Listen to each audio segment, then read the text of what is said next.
Welcome to the Glytamins audio presentation. In the next 20 minutes, you will learn what gallstones are, what kinds of problems they can cause, and what you can do to get rid of them. Gallstones are nothing more than coagulated bile. Bile is the green alkaline liquid produced by the liver, which, among other things, helps us digest our food. The liver produces about a liter of bile a day and stores it in a muscular sac called the gall bladder. The gall bladder then squirts this bile down a tube called the common bile duct into the small intestines to mix with the food that comes from the stomach. Well, that's what's supposed to happen. Unfortunately, with nutritional deficiencies and exposure to certain toxins, bile can thicken and form what is known as biliary sludge.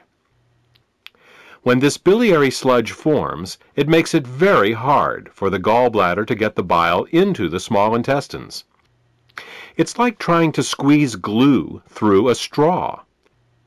It is out of this biliary sludge that gallstones are formed.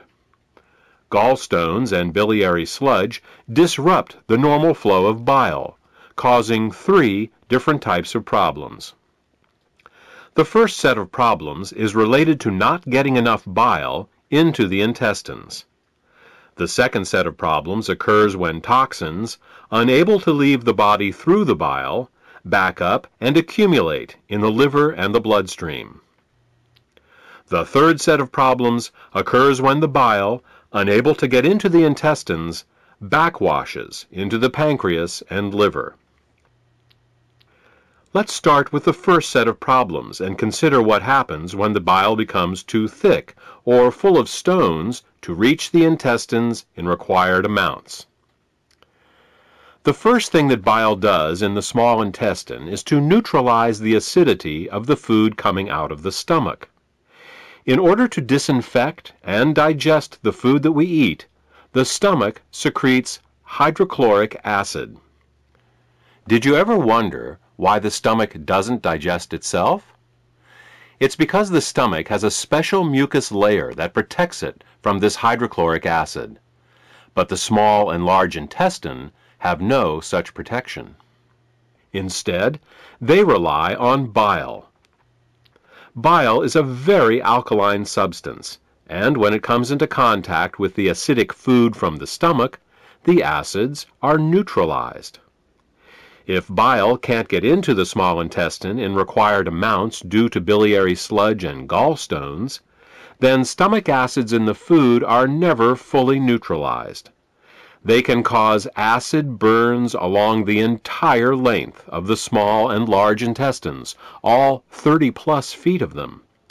We experience this as indigestion, heartburn, ulcers, and all manner of digestive complaints. In essence, we are digesting our own intestines. The next thing that bile does in the intestine is to emulsify the fats and oils in the food that we eat. Emulsification is the process by which fats and oils are made water-soluble. To understand emulsification, think of soap. It's next to impossible to rinse grease off a dish with just plain water. But if you put a drop of soap on the dish, the grease washes right off. That's because soap is an emulsifier. It's what allows fats and oils to mix with water. Bile is the body's natural emulsifier, and it is what allows us to digest the fats and oils we eat. Without this emulsification process, essential fats, oils, and all the fat-soluble vitamins we eat become very difficult to absorb. Without adequate bile in the intestines, a person can end up suffering from malnutrition, regardless of the quality and/or quantity of the food that they eat.